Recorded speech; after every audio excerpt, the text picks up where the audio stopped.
সমস্ত দোষ হয়ে গেল হাসিনার। হাসিনা হয়ে গেছে ফ্যাসিস্ট। হাসিনা কোটি কোটি টাকা নিয়ে পালিয়েছে, তার মেয়ে, তার ভাগিনা, ভাগিনী ইত্যাদি সব হাসিনার।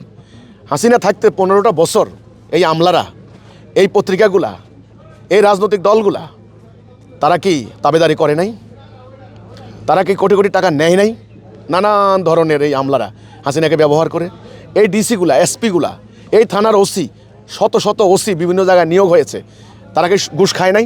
আর মিডিয়া নিরপেক্ষতা নিয়ে প্রশ্ন আজকে নতুন নয়। তাহলে প্রথম আলো, ডেইলি স্টারে হামলা কেন হলো? হামলার পিছনে কিন্তু হামলাকে ইন্ধন দেওয়া যাবে না, হামলাকে সমর্থন করা যাবে না, হামলাকে নিন্দা করতে হবে। কিন্তু হামলাকারীরা কি বলেছে? হামলাকারীরা কি বলেছে? যে এই ডেইলি স্টার, এই প্রথম আলো, তারা অতীতে তারা কীভাবে পরিকল্পিতভাবে, উদ্দেশ্যমূলকভাবে তারা যে সমস্ত প্রতিবেদনগুলি প্রচার করেছে, এই জন্য তো মানুষগুলি বিক্ষুব্ধ হয়েছে। এখন মিডিয়ারও একটা আছে, মানে ব্যাখ্যা আছে যে আমরা ন্যায়ের পক্ষে থাকবো। এখন কোনটা ন্যায়, কোনটা অন্যায়? কোনটা ন্যায়, কোনটা অন্যায়? সেটার মানদণ্ড কী হবে? মানদণ্ড আছে? আপনারা যেটা ন্যায় বলবেন ওটাই ন্যায়, আপনারা যেটা অন্যায় বলবেন ওটাই অন্যায়। আমরা বলছি না, ন্যায় অন্যায়ের মানদণ্ড হবে আল্লাহর বিধান, সেই মোতাবেক যাচাই করেন। তাহলে আমি ঠিক না, প্রথম আলো ঠিক না, ও হামলাকারীরা ঠিক, তখনই প্রমাণিত হয়ে যাবে আল্লাহর বিধান মোতাবেক। তো আপনি এখন বলছেন যে প্রথম আলো, ডেইলি স্টার, ওনারা এখন বিএনপির সমাবেশে যাচ্ছেন, সম্বর্ধনা দিচ্ছেন, সম্ভাব্য ক্ষমতায় আসছে বিএনপি, এটা আপনারা বলছেন। সেই কারণেই কিনা শক্তিমানের পূজা করা শুরু করলো কিনা? হ্যাঁ, হতে পারে, হতে পারে। দেখেন, আমি একেবারে দ্ব্যর্থহীন কণ্ঠে একটা কথা বলতে চাই। আজকে সমস্ত দোষ হয়ে গেল হাসিনার। হাসিনা হয়ে গেছে ফ্যাসিস্ট। হাসিনা কোটি কোটি টাকা নিয়ে পালিয়েছে, তার মেয়ে, তার ভাগিনা, ভাগিনী ইত্যাদি সব হাসিনার। হাসিনা থাকতে 15টা বছর এই আমলারা, এই পত্রিকাগুলা, এই রাজনৈতিক দলগুলা, তারা কি তাবেদারি করে নাই? তারা কি কোটি কোটি টাকা নেয় নাই? নানান ধরনের এই আমলারা হাসিনাকে ব্যবহার করে। এই ডিসিগুলা, এসপিগুলা, এই থানার ওসি, শত শত ওসি বিভিন্ন জায়গায় নিয়োগ হয়েছে, তারা কি ঘুষ খায় নাই? সব সুযোগ সুবিধা নিয়েছে।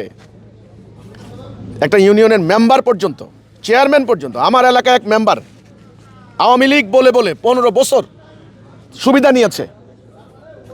যখনই হাসিনা পালিয়েছে, ফট করে পরের দিন এখন শুনি জামাত ইসলামী করে। জামাত ইসলামীর আমির জনগণের সামনে তারে প্রচার করেছে যে ইনি আমাদের লোক। তাহলে হাসিনা দোষ হবে কেন? নিরপেক্ষ কথা বলেন। নিরপেক্ষ কথা বলতে আল্লাহ কোরআনে বলেছেন, তোমরা সত্যের সাথে মিথ্যা মিশাইও না, জানিয়া শুনিয়া সত্য গোপন করিও না। তা আমার কথা হলো, দুর্নীতি করেছে যারা, সুযোগ পেয়েছে দুর্নীতি করেছে, সব পাপের দায় হাসিনার ঘাড়ে চাপিয়ে দিয়েছে। হবেই স্বাভাবিক কথা, উনি রাষ্ট্রনায়ক ছিলেন, ওনার আমলে এটা হয়েছে। ঠিক আজকে বিএনপি ক্ষমতায় যাবে। আমি আজকে এখানে দাঁড়িয়ে বলতে চাই গণমাধ্যম কর্মীদের সামনে, তারেক জিয়া সাহেব, অন্য বিএনপি নেতা কর্মী, যদি আপনারা ক্ষমতায় যান, ক্ষমতায় কে যাবে জানি না, আল্লাহ জানে, আল্লাহ সিদ্ধান্ত। আল্লাহ বলছেন কুলিল্লাহু মালিকাল মুলক, মুলকের মালিক আল্লাহ, যাকে ইচ্ছা ক্ষমতা দেন, তার থেকে ইচ্ছা ক্ষমতা কাড়িয়ে নেন। আল্লাহর উপর ভরসা আমাদের রাখতে হবে। আমি তাদেরকে বলতে চাইব, আজকে আপনাদেরকে ক্ষমতায় যাবেন মনোভাব দেখে তাবেদারি করবে, মানে এটাকে বলা ওয়াইলিং করবে। I am sorry, extremely sorry কথা বলতে।